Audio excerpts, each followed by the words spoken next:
Love जिहाद मामले में अगर हम स्क्रीन पर उन ग्राफिक्स को लेकर आए कि इस मामले में उम्र कैद का प्रावधान तक है। लव जिहाद के मामले में उम्र कैद तक की सजा मतलब मिल सकती है।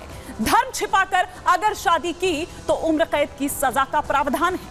अवैध धर्मांतरण रोकने के लिए जो बिल है वो पास किया गया है। हमने देखा है कि पूर्व में किस तरह के जो इस तरह के मामले हैं वो दरअसल सामने निकल कर आए थे, और धर्म परिवर्तन के लिए फंडिंग पर भी सख्त सजा देने की यहां बात की गई है। तो ये सिलसिलेवार तरीके से हमने आपको बताया, और साथ ही साथ विधानसभा में क्या बोले मुख्यमंत्री योगी आदित्यनाथ वो भी आपको बताते हैं कि उत्तर प्रदेश में आज महिलाएं सुरक्षित हैं। महिला अपराध पर तेजी से कार्रवाई की गई है। महिला अपराध के लिए सरकार गंभीर है और उसके लिए जो भी संभव कदम है वो कदम उठाए जा रहे हैं। अपराध के केस निपटारे में उत्तर प्रदेश नंबर 1 पर है। 20,000 महिला पुलिसकर्मी की भर्ती की गई है। थानों में अलग से महिला हेल्प डेस्क जो है वो बनाए गए हैं, जिस वजह से इस तरह के मामलों से निपटने के लिए या वो जो महिलाएं आती हैं अपनी शिकायत दर्ज कराने के लिए, उनके लिए आसानी इससे हुई है। महिला थानों पर सरकार का फोकस है ताकि कोई भी महिला अपनी बात को आसानी से कह सके या कोई संकोच या कोई शक-ओ-शुबा जो है वो इस तरह से ना हो। लेकिन क्या और कहा, इस पर मुख्यमंत्री योगी आदित्यनाथ ने, पहले आपको वो सुनवाते हैं। ये सरकार महिला सुरक्षा के प्रति पूरी तरह गंभीर है, और उस गंभीरता का परिणाम ही है कि प्रदेश के अंदर इस सरकार ने आने के बाद सबसे पहले शोधों पर लगाम कसने के लिए जो कार्रवाई की एंटी रोमियो स्क्वाड का गठन, उसका एक उदाहरण है। महिला संबंधी अपराध से जुड़े हुए ज्यादातर मामलों में समाजवादी पार्टी से डायरेक्ट या इनडायरेक्ट जुड़े हुए लोग उसमें इन्वॉल्व पाए जाते हैं। और यही नहीं, महिला संबंधी अपराध में ये उस पीढ़ी का प्रतिनिधित्व करते हैं। इस पीढ़ी ने कहा था, जिसने कहा था कि लड़के हैं गलती कर देते हैं, ये महिला सुरक्षा की बात क्या करेंगे? ये महिला सुरक्षा के लिए तो समाजवादी स्वयं ही एक गंभीर खतरा है। तो सुना आपने कि क्या कुछ कहा यहां पर मुख्यमंत्री योगी आदित्यनाथ ने, लेकिन आइए अब आपको यहां पर यह बताते हैं कि लव जिहाद पर कहां-कहां कानून है और कहां-कहां इस पर नकेल कसने के लिए या इस तरह के जो मामले हैं वो रोकने के लिए वो पूरी जो तैयारी है, जो एक्शन है वो देखा गया है। सबसे पहले अगर हम बात करें हिमाचल प्रदेश की, इसके अलावा अगर हम बात करें झारखंड की, ये मैप के जरिए हम आपको बता रहे हैं कि देश भर में कहां-कहां पर लव जिहाद पर कानून है। साथ ही साथ उत्तर प्रदेश की अगर बात करें तो, और इस पर आपने थोड़ी देर पहले अभी मुख्यमंत्री योगी आदित्यनाथ को सुना कि वो क्या कुछ कह रहे थे। उन्होंने उन तमाम बातों को भी यहां पर बताया कि पिछली सरकारों में क्या था और अब यहां पर उत्तर प्रदेश, अगर हम महिला अपराधों की बात करें, उन पर कंट्रोल करने की बात करें तो उस पर नंबर 1 पर है। इसके अलावा कर्नाटक, गुजरात, मध्य प्रदेश की अगर बात करें, हरियाणा की अगर बात करें, तो यहां आप देख सकते हैं कि लव जिहाद पर कहां-कहां कानून है। तो ये सिलसिलेवार तरीके से हमने आपको बताया, लेकिन साथ ही साथ हम आपको यहां पर ये बता रहे हैं कि आज किस तरह से लव जिहाद का जो ये बिल है वो पहले पेश किया जाता है और फिर उसके बाद वो पास हो जाता है। लेकिन उससे पहले जो कड़ी टिप्पणियां हैं विधानसभा में उस दौरान मुख्यमंत्री योगी आदित्यनाथ की ओर से की गई, लेकिन आइए आपको बताते हैं कि है क्या ये कानून। योगी राज में नो लव जिहाद क्यों कहा जा रहा है? यूपी विधानसभा में लव जिहाद बिल आज पास हो गया। लव जिहाद मामले में उम्र कैद तक का प्रावधान है। लव जिहाद के मामले में उम्र कैद तक की मतलब सजा मिलेगी। अगर धर्म छिपाकर शादी की तो उस पर उम्र कैद की सजा होगी।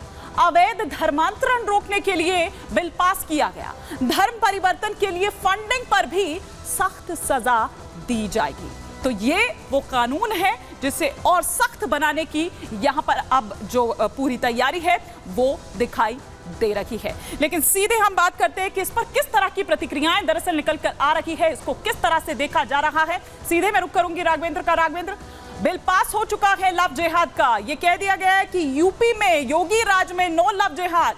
प्रतिक्रियाएं किस तरह की है, लोगों तक ये बात पहुंची है, वो किस तरह से देख रहे हैं इसे? देखिए, ये एक बहुत बड़ी खबर है उत्तर प्रदेश जो विधानसभा से निकल कर आई है।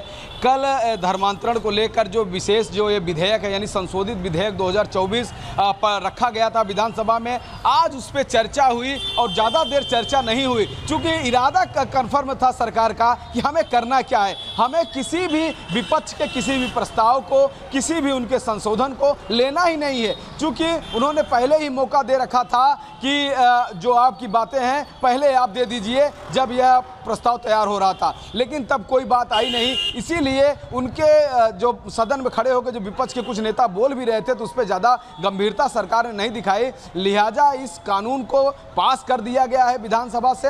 यह एक सख्त संशोधित विधेयक है, जिसमें अगर धर्मांतरण होता है, लव जिहाद होता है, बिना बताए धर्म जाति बिना बताए या नाम बताए या पहचान छुपा करके, यानी कि गंदी नीयत से कोई किसी से शादी करता है, दोस्ती करता है, धर्मांतरण करता है, इस तरह चीज़ें अगर आती हैं तो कहीं न कहीं यह जो कानून है उस कानून के तहत उसके ऊपर सख्ती हो सकती है, और इस तरह से सख्ती हो सकती है कि पूरी उसकी ज़िंदगी खराब हो सकती है, उम्र कैद की सज़ा उसको मिल सकती है, मिनिमम जुर्माना भी 50,000 रुपये रखा गया है। तो इस तरह के जो कड़े प्रावधान इसमें बनाए गए हैं संशोधन के दौरान, संशोधित विधेयक है ये, तो कहीं न कहीं आने वाले समय में उत्तर प्रदेश सरकार को इस कानून के तहत धर्म परिवर्तन रोकने में एक बड़ी कामयाबी लोग खड़े हैं राघवेंद्र, आपके आसपास जो लोग खड़े हैं, क्या ये समझ रहे हैं इसे? ये यहाँ हम देख रहे हैं कि पुलिस वाले भी खड़े हैं, पीछे चाट खा रहे हैं, लेकिन कुछ लोग और भी नजर आ रहे हैं वहां पर।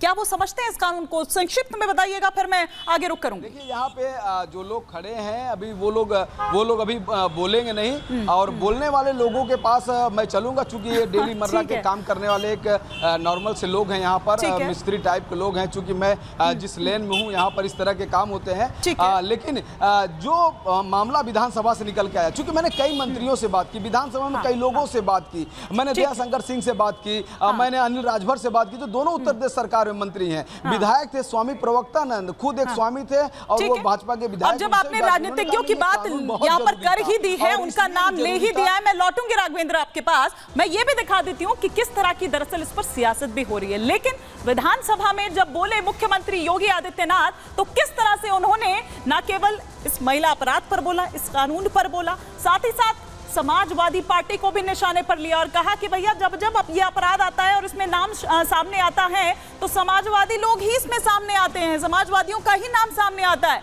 किस तरह से इस कानून पर जब सियासत की जा रही थी, तो योगी आदित्यनाथ ने पलटवार किया, अपने चाचा को गच्चा ही दे दिया। ये योगी आदित्यनाथ ने माता प्रसाद के दरअसल नेता प्रतिपक्ष बनाने पर ये जो एक तंज है दरअसल वो कसा। मुख्यमंत्री योगी ने सपा पर भी साधा निशाना।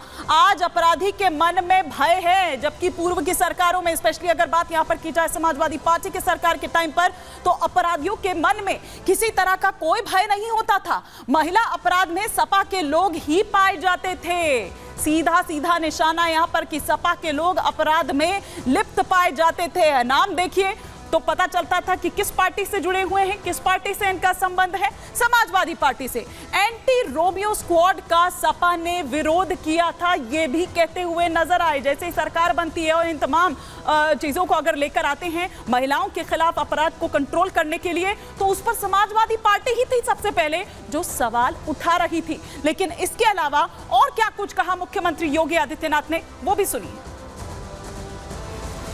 कि 24,000 जो महिला संबंधी अपराध थे प्रदेश के अंदर 2016 में, अगर हम देखेंगे तो बलात्कार की जो घटनाएं घटित हुई थी वह 1838 हुई थी।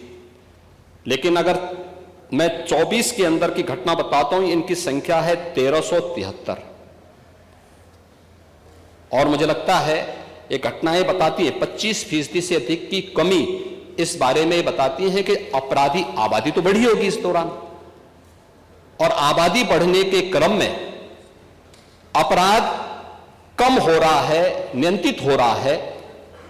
लेकिन जो मैंने कहा महिला संबंधी अपराध दोनों प्रकार के होते हैं, घर के अंदर भी होते हैं और घर के बाहर भी होते हैं।